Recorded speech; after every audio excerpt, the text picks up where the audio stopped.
Let me get this set up here. We can start reading and get this book over with.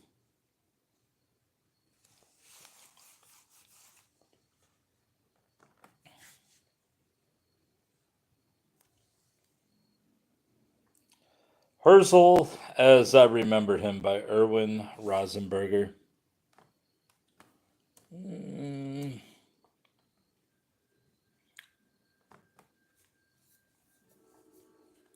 I think we're on chapter 39, which sounds a lot, but these are usually pretty short chapters.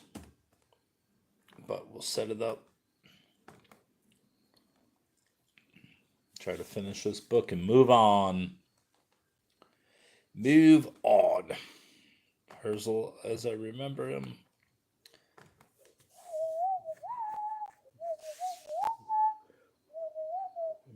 Pretty impressive beard, buddy.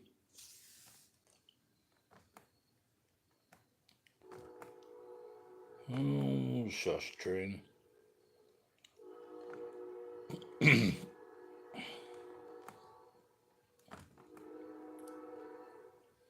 Alright, let's get going.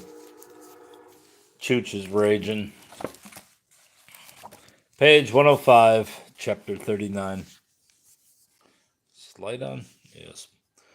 Early one Sunday morning in June 1899, I took the streetcar to Herzl's home at number 50 Karl Ludwigstrasse in the Waring section of Vienna. We had matters to discuss pertaining to Die Welt. When I arrived, he was strolling along the gravel path in his garden with an editorial colleague from the New Free Press. After the latter had left, we went to his study and settled our business. Then, together with various other written matter, he handed me the manuscript of a long novel and said, "Look through it and see if we can use it."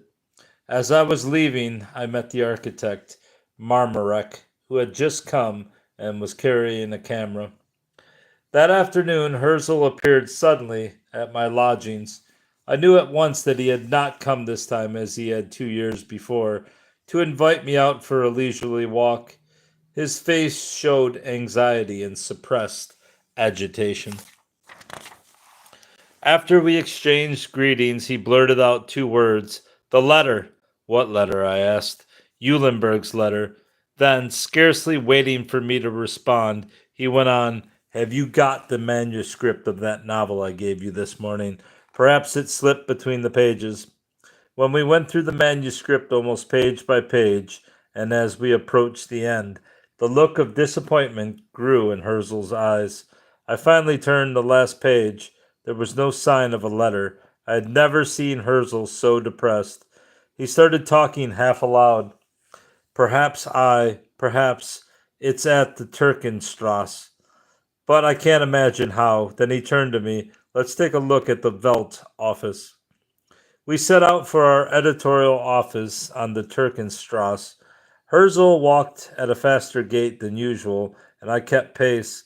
When we arrived, I opened up with my key and we scoured every corner. The results were nil. More dejected than ever, Herzl took leave of me in front of the building and started for his parents' home a short distance away. That was the end of my involvement in the case of the vanished letter. Herzl tells the whole story in his diary under June 5th, 1899. A curious incident occurred yesterday. I wanted to have Eulenberg's Amsterdam letter photographed, lest the only existing copy should be destroyed. The letter had been kept in a safe since October, the day before yesterday. I had it brought to my home for Marmarek.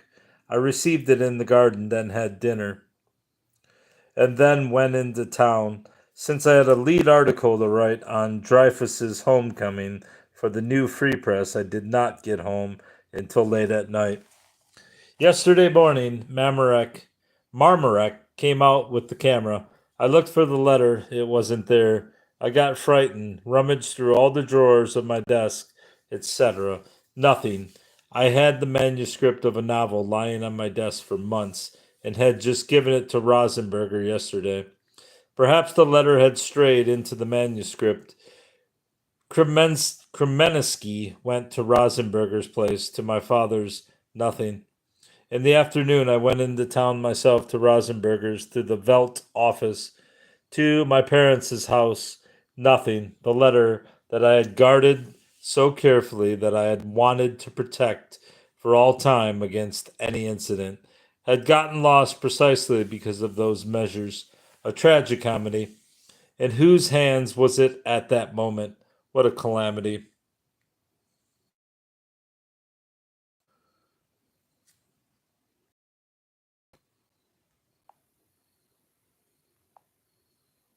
Yeah, it's the Bible.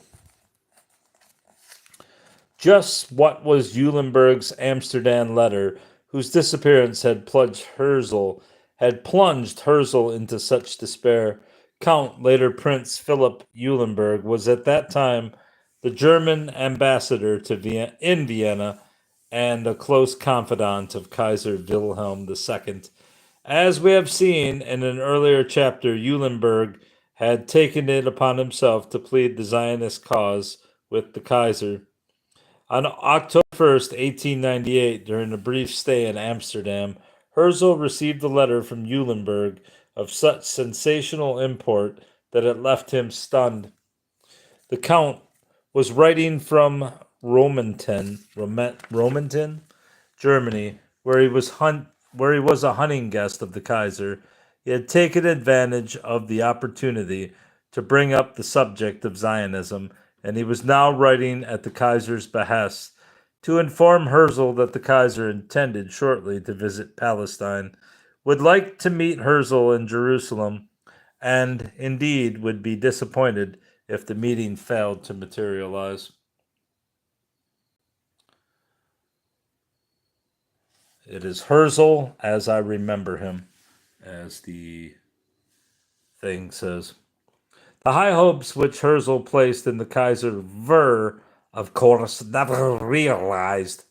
Nevertheless, he continued to prize Eulenberg's letter highly. It was documentary proof of why he had made his journey to Palestine and of the Kaiser's pro-Zionist feelings at the time. In the future, should anyone ever ask Herzl why he had gone to Palestine, he could reply, "The Kaiser wanted me to." Here, read the Amsterdam letter.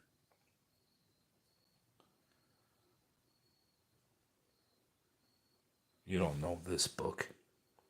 One day, as I was pursuing my favorite pastime of glancing at bookshop window displays, I spied a paper-bound, unmistakably second-hand volume whose cover bore a familiar name, Theodor Herzl. The title was Nieuws van der Venus, the latest about Venus, causeries and stories. Depicted on the cover between two ornamental plants was a short column topped by a bust of Venus. Leaning against the column was an elegant, bee-mustached gentleman in a dress suit, a lady killer, vintage 1887. Several ladies and another gentleman were seated in front of him, listening intently to what he was saying. One of the ladies, whose low-cut back was turned to the reader, was holding the inevitable fan in her left hand and wearing long gloves which reached up over her elbows. I had never before heard of this particular product of Herzl's pen. I went into the store, purchased the latest about Venus for a trifling sum, and bore my treasure home. I immediately read the 18 causeries and stories totaling 259 pages and found them most entertaining. The following day, when I went to Herzl's home on editorial business, I took the latest about Venus along. After we had finished our work, I said to him, "I found a good book yesterday in a second-hand bookstore." "A good book? By an author whom you surely know." "Is that so?" I took the latest about Venus out of my briefcase and laid it before him in all the glory of its illustrated cover. Herzl laughed and asked, "How much did you pay for it?" 10 kreuzers. I refused to let it belittle his book, however, and began to praise it. He then became serious, and after a moment of pensive silence, said in a regretful tone, "And I write that so easily." He plainly meant so much more easily than many other things which my journalistic calling compels me to write. In my account of the Holzner case, I omitted any mention of a lighter footnote, which I myself contributed to the somber drama. It all came about when I decided to see whether the weapon of ridicule might not help to puncture the ritual murder lie, and the knaves and fools who were propagating it. In my week column in issue number 37 of Die Welt for 1899, I made a most earnest and solemn announcement. I informed the reader, stumbled upon an old Hebrew volume of Kabbalistic lore which provided precise instructions for carrying out a ritual murder in the approved style. I then proceeded to reveal the 7 commandments of ritual murder, all of them so full of preposterous nonsense that no one could possibly have used them as a recipe for murder. Any intelligent reader would, of course, recognize at once that my article was intended as satire.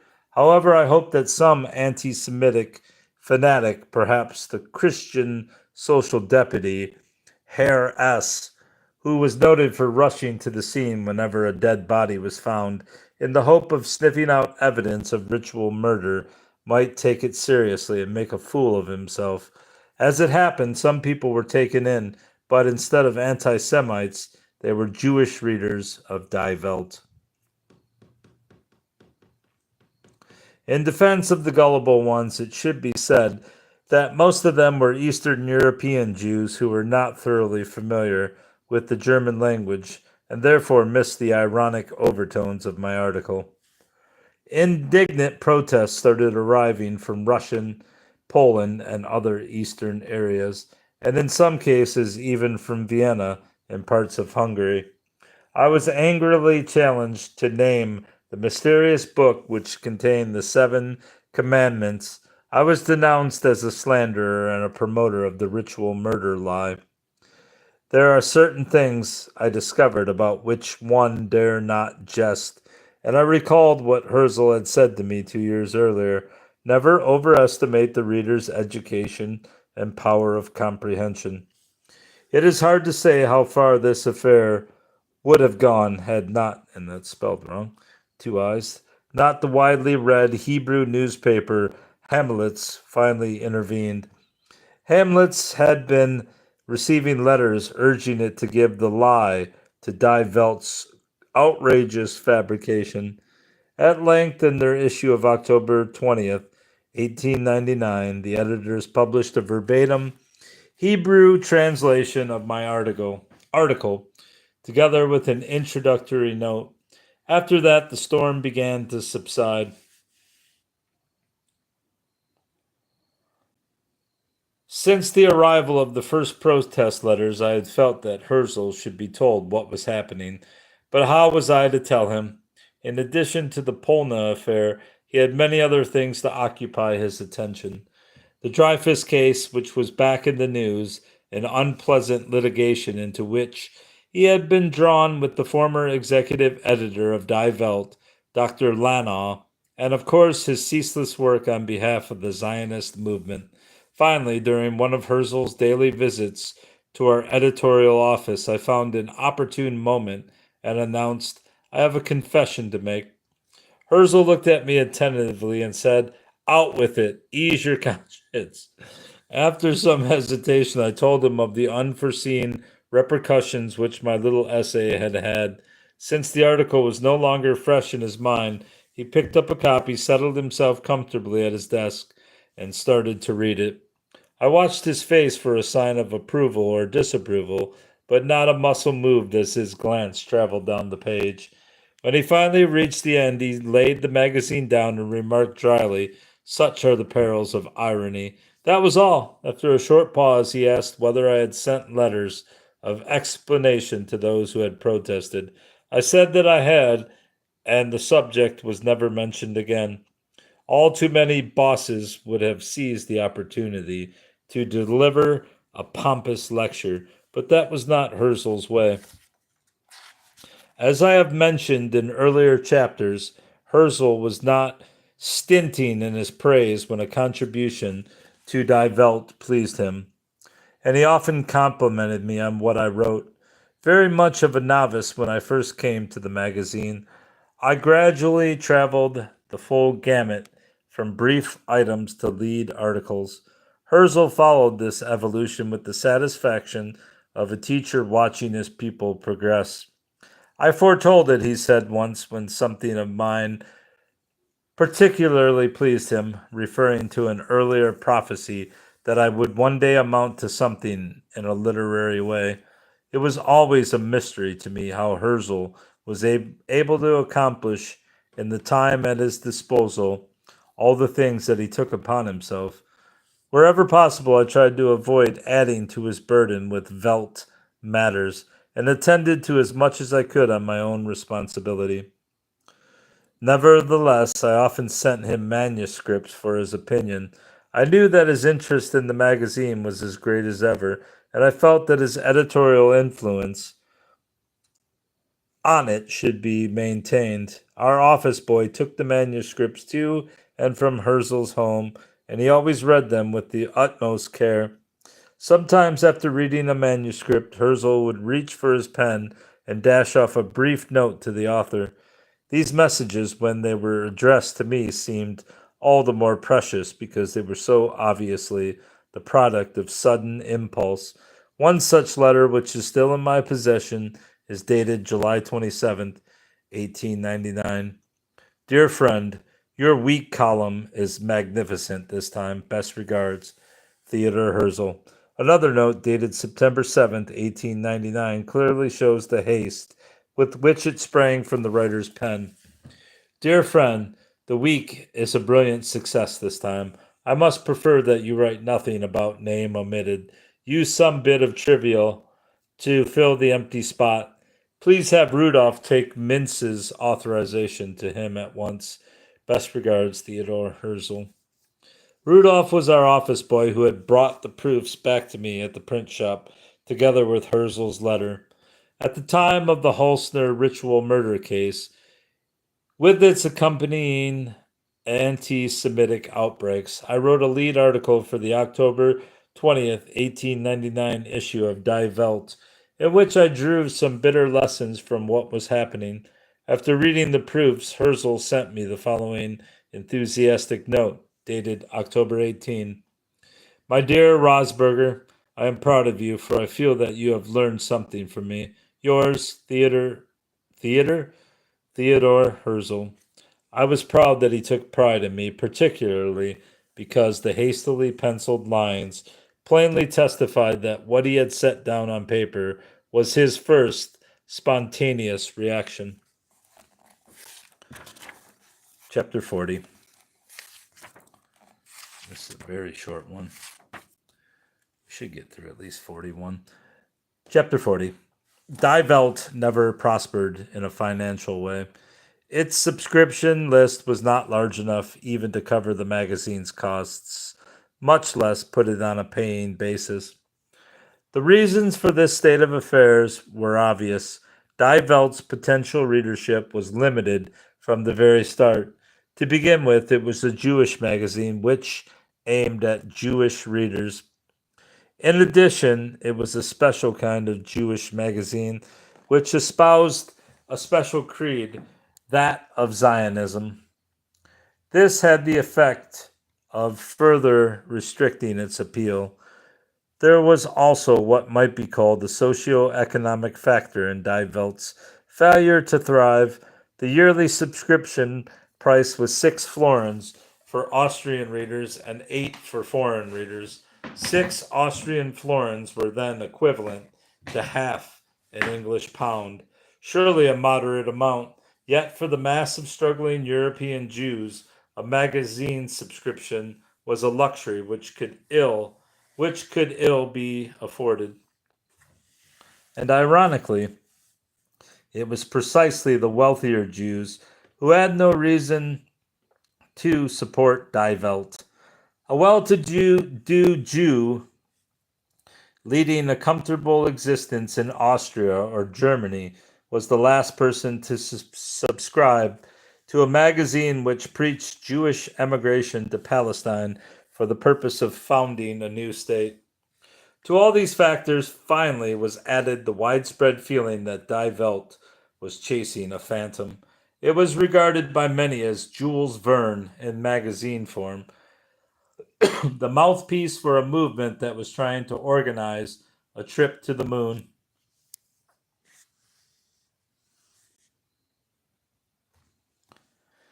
Nevertheless, Die Welt always had far more readers than paying subscribers.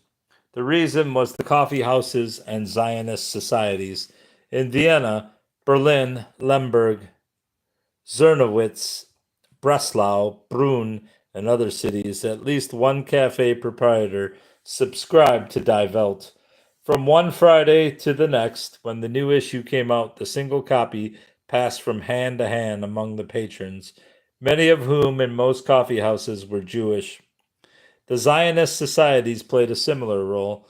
By the time the Second Zionist Congress convened in Basel in the summer of 1898, there were 913 such groups throughout the world. A year later, the number had risen to approximately 1,300. In each of the Zionist societies, a single copy of Die Welt circulated among dozens of readers. Thus, the number of the magazine's subscribers was in no sense an index of its success in spreading the Zionist idea. Despite its deficit, which Herzl largely made up out of his private funds, Die Welt paid well for articles in the early days. Herzl was anxious to present literary names of the first rank in the magazine's columns, and in order to do so, he had to match the rates of other, more affluent publications. Ironically, however, many of these prominent contributors were no sooner induced to write for Die Welt than they took refuge in pseudonyms. The times were unfortunately such that a writer might fear being compromised if he should openly identify himself with the Zionist movement. Max Nordau was one who never wrote for Die Welt under any name but his own, regardless of the consequences. On the other hand, Wilhelm Goldbaum of the New Free Press, used a variety of pseudonyms. Despite this distinguished name he had made for himself as a writer on literary and political subjects, he could not take the risk of appearing openly in Die Welt. If the press's anti-Semitic competition had found out that not only Herzl, who was of course an editor of the press, but also Goldbaum was associated with Die Welt, their shouts of glee would have filled the heavens, and Goldbaum's employers would have given him the choice of severing his connection with the Zionist paper or losing his job. On various occasions, as we have seen, Herzl's own activities with Die Welt brought him into conflict with the publishers of the New Free Press. He had hoped when he founded his magazine that it would be enough of a financial success to make him independent of the press. In that respect, Die Welt proved a disappointment to him. 41. What's up, Star Butterfly? As you left.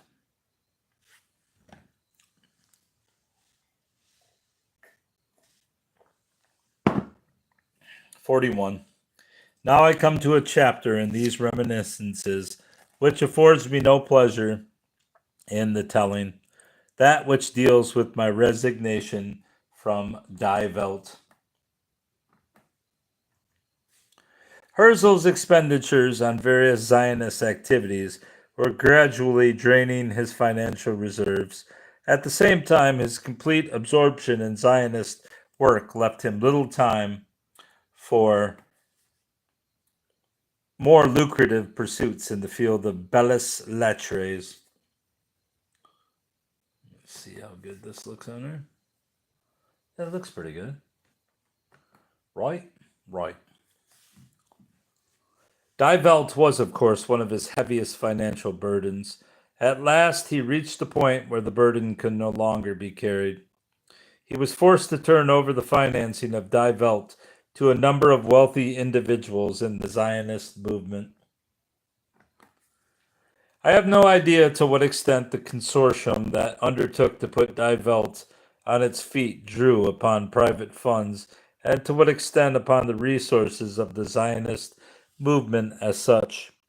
I know only that one fine day a little man with a large black beard marched into our office and started walking up and down, all the while delivering himself of a series of captious comments, which seemed directed partly to himself alone and partly to the outside world.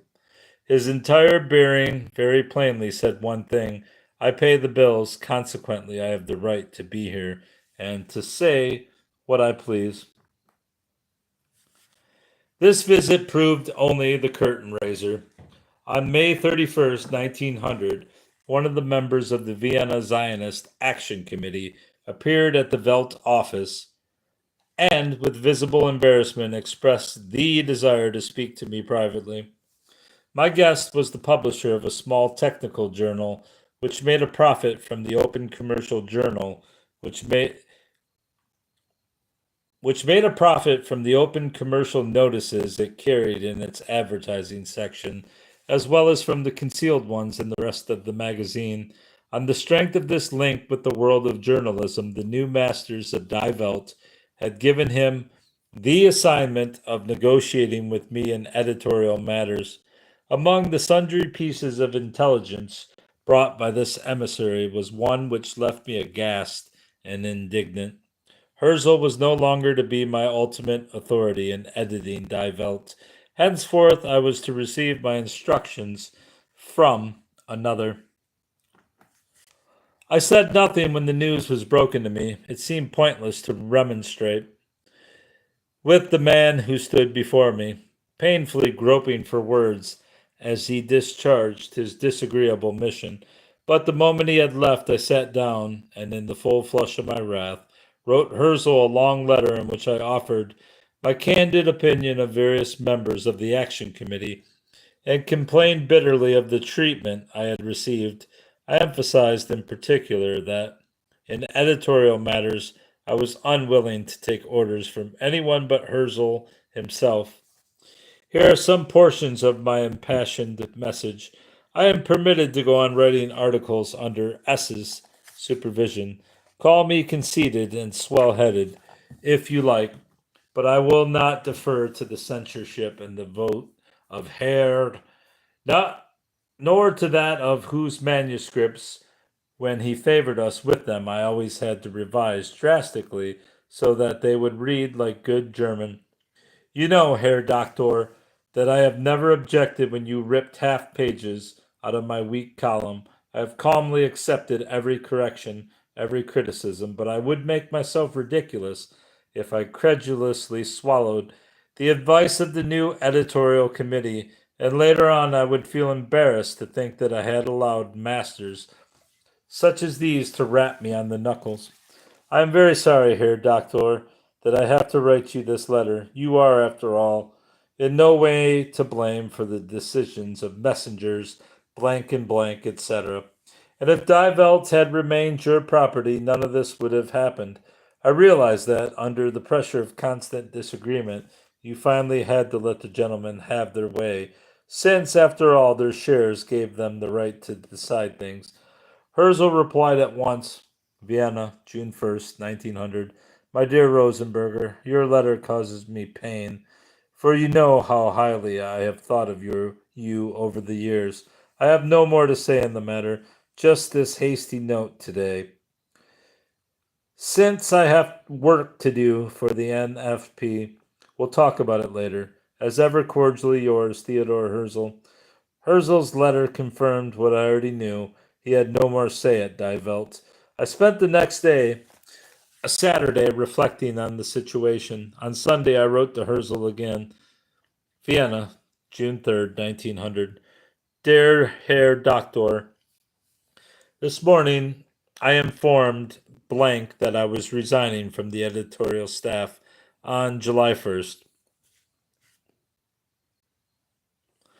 After you left the staff, here, doctor, nothing remained anyway to bind me to Die Welt. If anything, apart from the Zionist idea, has made Die Welt dear to me, it has been you alone, for the most part. I have written only for you. You have been looking over my shoulder as I wrote. As Herzl had promised in his letter, we had a number of talks about what had happened. One of the first things he said to me was the fact that our official relations have been broken off does not affect our friendship. He also commented on the attitude of the new committee which supervised Die Welt. I don't think they meant to offend you. Neither do I now, I replied. I may have been mistaken, but I can't accept the idea that someone else is now to be my boss and give me orders. Herzl gave me an unexpected proof of his friendship. By inviting me to write light articles for the new Free Press, he undoubtedly had several motives in doing so. He knew, of course, that the money would be by no means unwelcome to me. He probably felt, too, that by winning me entree to so distinguished a journal, he would be opening the gates to a literary career for me.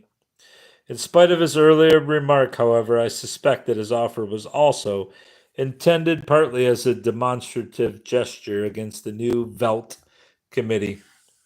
Herzl was also anxious for me to retain some connection with Die Welt, and after I had ceased to be editor, he asked me to write a special article.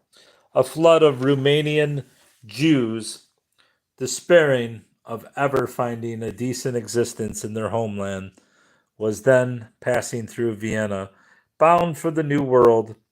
At Herzl's suggestion, I spoke to some of these unfortunates, mostly artisans and their families, at a restaurant and a Talmud Torah school where they were being sheltered. The result of this moving experience was an article entitled Nomads in issue number 28 of Die Welt for 1900. For the time being, that was my last contribution to the magazine. My work for the New Free Press amounted to very little. One of the two editors and publishers, Dr. Edward Bacher, was kindly disposed toward me, but the other, Maurice Benedict, was not eager to admit yet another Welt alumnus to the columns of his paper. I like it, but Benedict turned it down, Herzl said to me once as he returned one of my manuscripts. On several other occasions, he himself felt that articles I had submitted were unsuitable for the press. I was extremely grateful to Herzl for the efforts he made for me, but it quickly became apparent that success lay in some other direction.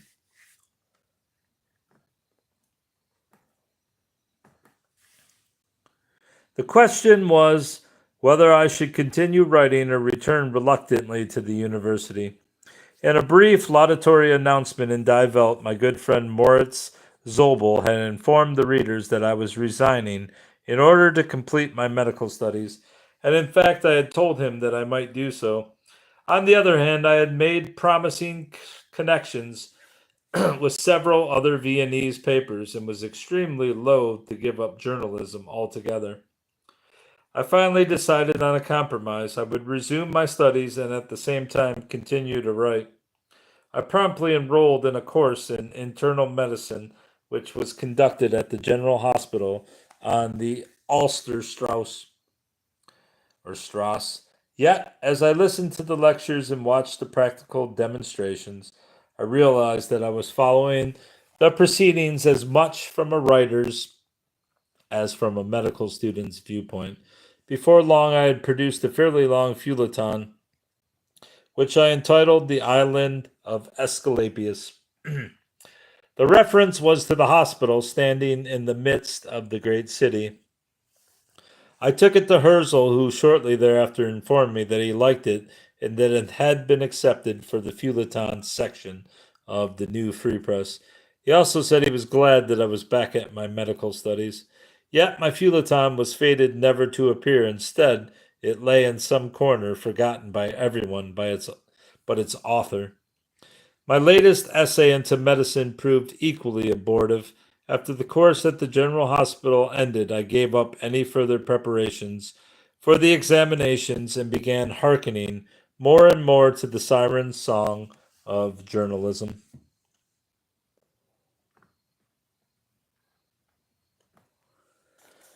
Let's see how long chapter 42 is. Not long. I can get through it. 42. Having once more laid aside the scalpel for the pen, I soon established myself as a regular contributor to the Illustritus Wiener Extrablatt, a widely read Viennese daily. When I told Herzl of my success, I expected at least a mild reproof for abandoning my studies. Instead, however, he seemed pleasantly surprised. One of the Extrablatt's two editors-in-chief, Julius Bauer, was a Zionist sympathizer whom I had met 2 years earlier. I began contributing to virtually every department of his paper, including the feuilleton section. I also made occasional forays into the columns of other Viennese newspapers, without, I might add, letting Julius Bauer into the secret.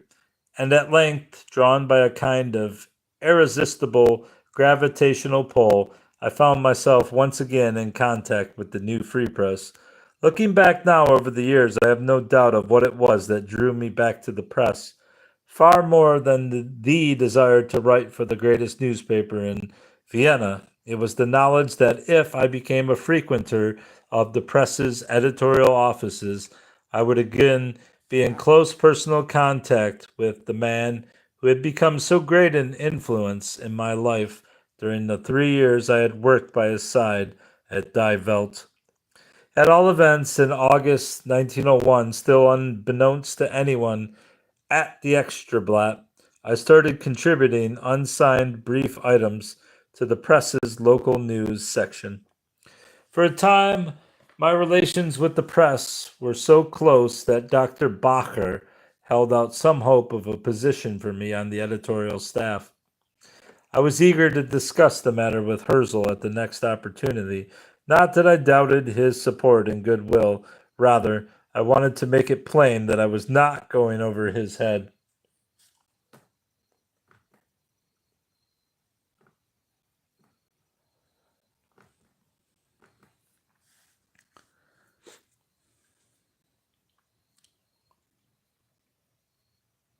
By dealing with Dr. Bacher. The opportunity soon presented itself on October 8. As I was coming out of Dr. Bacher's office, I unexpectedly encountered Herzl. He was visibly pleased to see me and promptly took me into his office for a chat. However, the conversation didn't go at all as I had planned. I had looked forward to a calm, matter-of-fact discussion on my prospects. Instead, under the emotional impact of the sudden meeting, I found myself utterly disconcerted and self-conscious. Just as in the early days of my acquaintance with Herzl, I felt a schoolboy in the presence of a revered teacher, scarcely able to speak and then only with a trembling voice. As a result, little of what I had meant to say ever passed my lips. In the end, the hoped for position on the press failed to materialize, and I started once more devoting most of my energy to the Extrablatt. My work for that journal could scarcely have been further removed from the intellectual realm in which I had moved during my Welt days. On one occasion, I interviewed a lady wrestler to obtain material for a feuilleton. Another time, having heard that the imperial executioner had recently employed a new technique in dispatching a murderer, I visited the gentleman at his Vienna home, questioned him on the fine points of his profession, and even let him demonstrate his methods on my own neck, up to a point, of course. Unfortunately, Julius Bauer found the resulting article a trifle too gruesome for the Extrablatt's readers, but I succeeded in selling it to the Prague Tagblatt. During the Fasching carnival time, I covered gala balls from one end of Vienna to the other for the Extrablatt, and once I regaled our readers with the extraordinary talents of the performers in a local flea circus. This sort of activity had a certain charm, of course, but I became increasingly aware that I was caught in a vicious circle of triviality.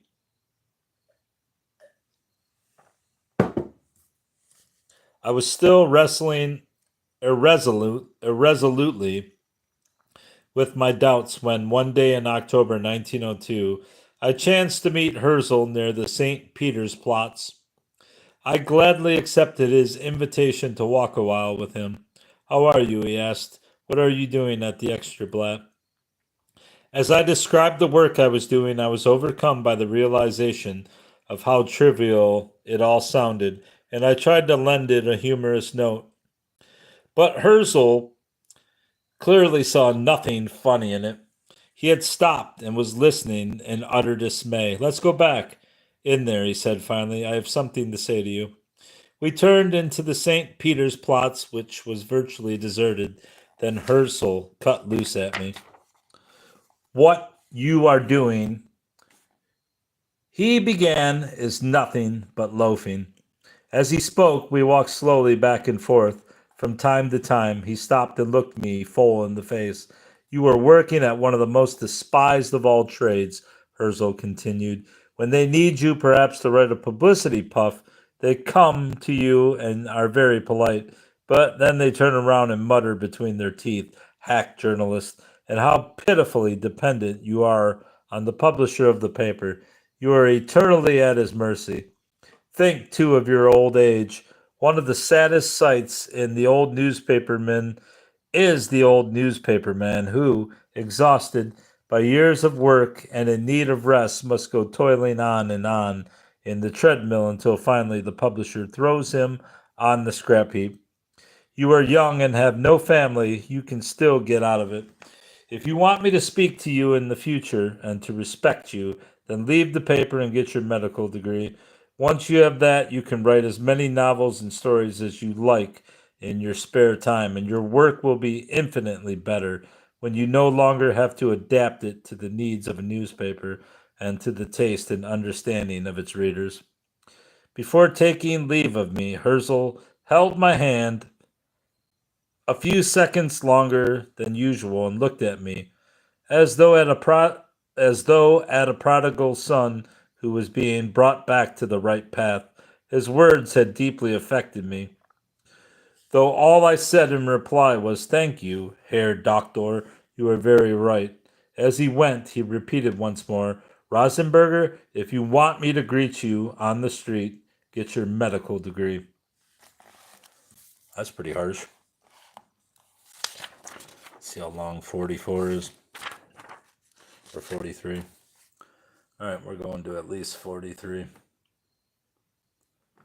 Mostly because I want to end the book. 43. Among my Viennese relatives were some very wealthy people, the owners of a large glass manufacturing concern, S. Reich and Co. Shortly after my meeting with Herzl, I wrote to my cousin Julius Reich, who was an extremely kind-hearted, generous man. His reply was as I had expected. He would be happy to give me the financial aid I need in order to finish my medical studies. I promptly went to see Julius Bauer at Extrablatt and obtained a leave of absence for the duration of my studies. I decided not to tell Herzl of my plans until I could offer proof that this time I was really in earnest. At the beginning, it was a little difficult to adjust once again to the lecture halls and dissection rooms. By mid December, however, just 2 months after I returned to the university, I had passed the first examinations in the second rigorosum. By the following May, I was so confident of ultimate success that I wrote Herzl to tell him how rapidly his advice had borne fruit, little realizing how many other cares were preoccupying him at that moment. I enthusiastically enclosed a number of examination certificates in my letter as evidence of my accomplishments. I received the following reply: Vienna, May 20th, 1903. My dear friend Rosenberger, It makes me feel very proud to know that you thought so highly of my advice. I think you will first realize at some future time what good advice it was. If I may be permitted a further word of advice now, I would suggest that as soon as your examinations are over, you spend the rest of your volunteer year in the Navy and then serve for a while with the Lloyd Line as a ship's doctor. You will see the world, and the result will be fine books, which I am already looking forward to, provided that I live to see them. There is only one thing which I cannot forgive you, that frightfully overburdened as I am, you should force me to reply to you and even send me certificates. With cordial regards, as always, very sincerely, Herzl. The last sentence in the letter, which contrasted so glaringly with the earlier friendly remarks, left me at first utterly crushed. It seemed incomprehensible that Herzl should begrudge the 5 minutes required to dictate a brief note after he had spent a half hour the previous October urging me to mend my ways. Gradually, however, I came to realize that his reproach was really a cry of pain from a man laboring under an almost unbearable burden. Only later did I learn of all the varied Zionist enterprises in which he had been embroiled at just that time. Of the letters he was writing to Russian, Portuguese, British, Austrian, and Turkish statesmen, as well as the letter he was having Baroness Suttner write on the Tsar. Some time afterward, I met Herzl on the street. Ah, he exclaimed in the best of good humor, here is our doctor. Not yet, I replied with reference to the prematurely bestowed title, but soon, I hope. It was apparent from his genuinely cordial manner that he had already forgotten the letter and the momentary annoyance it had expressed. Herzl quickly brought the conversation around to my prospective career as a ship's doctor. This was actually an old ambition of mine which had spurred me on from the very start of my medical studies. My imagination had been particularly stirred by the tales I heard from several young doctor friends who had spent some time on Austrian Lloyd streamers. Now Herzl was speaking of the life of a ship's doctor with an enthusiasm that seemed almost to suggest that he would have chosen that career for himself if fate had not cast him in a different role. Become a Pierre Loti, he said to me, referring to the famous French writer of sea stories. Thank you for your good opinion, I began deprecatingly, but he interrupted me. Do you get seasick? I don't know. I've never been on a seagoing ship. In fact, I've never seen the sea. Ah, he said regretfully, you've never seen the sea. Then he remarked, avoiding seasickness is a matter of willpower to a large extent.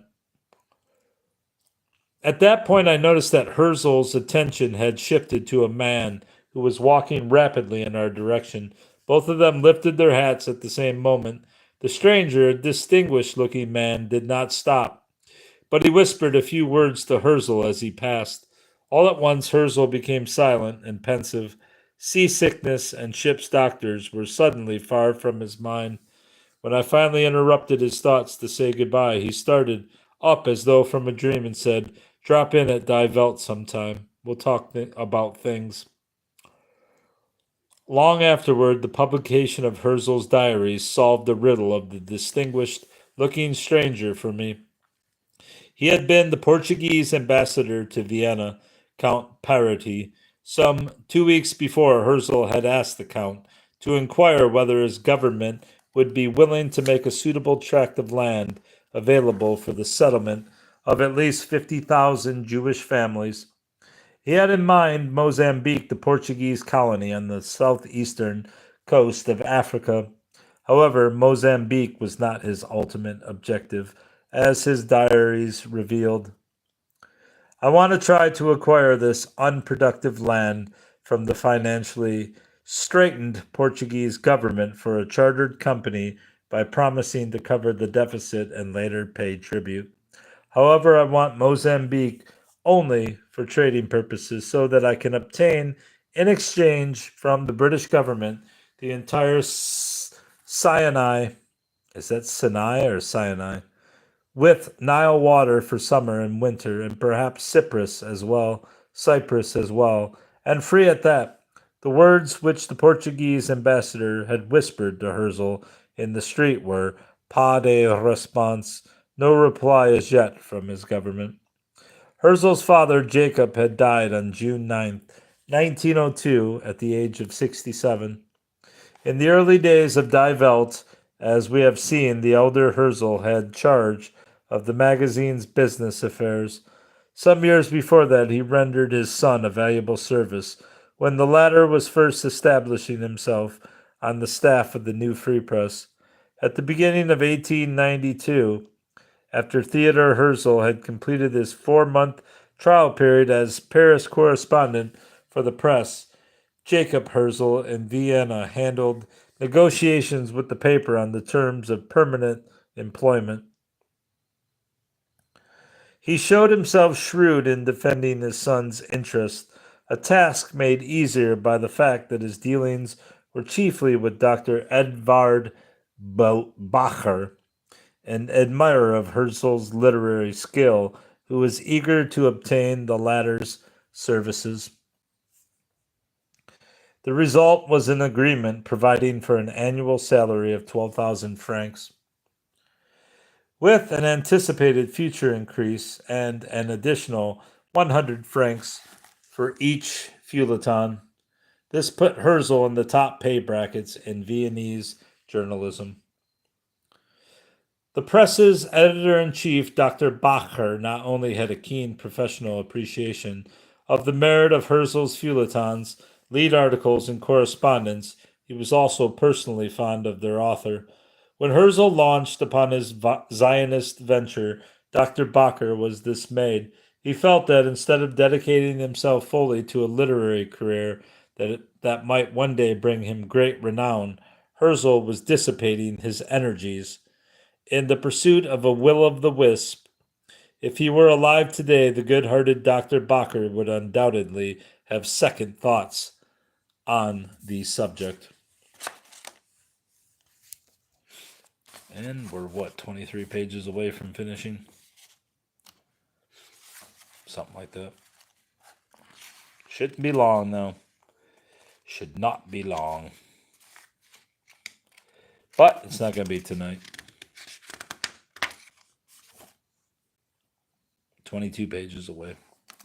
All right, bros. That's all.